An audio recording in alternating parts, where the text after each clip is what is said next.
All right, thank God. Finally a good movie.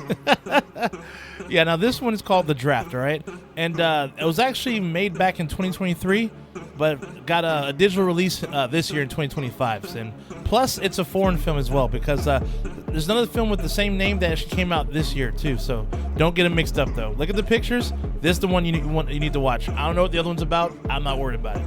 But anyhow, though, this is actually, like I said, this is a pretty decent flick, though. I mean, I'll say this, though. It's not a lot of, like, blood and whatnot, though, but has a bit of a twist that makes it pretty fun.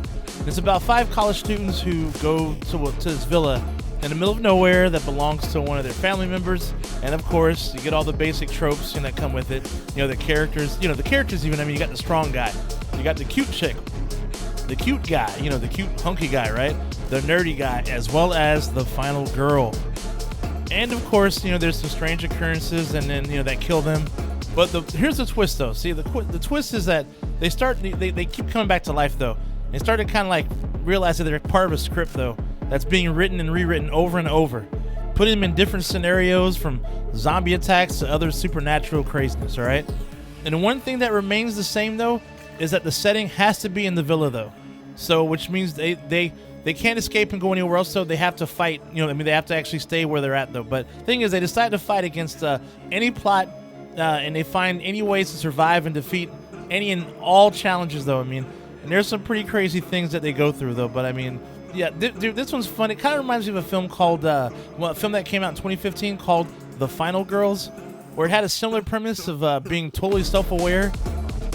Now, this movie does have some blood, but not a whole lot, like I said before, though. But this is more about the students just being very creative in their survival skills and how they garner weapons or make weapons appear, whatnot, all sorts of stuff, dude. It's really cool, though. I mean, what I appreciate the most about this one is it plays out like a normal Lost in the Woods horror movie, like in the beginning, right?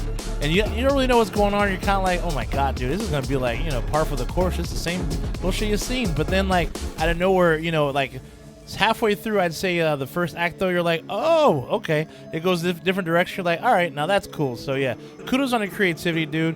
And I mean, there's not a whole lot to say about it because I don't want to spoil anything, though. But it's a fun movie, though. I highly recommend it, dude. I watched it on Amazon.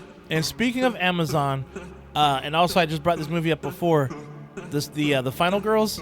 That should be what you watch right after this as a double feature. And it's about a young woman grieving the loss of her mother, a famous scream queen from the 1980s. Finds herself pulled into the world of her mom's most famous movie.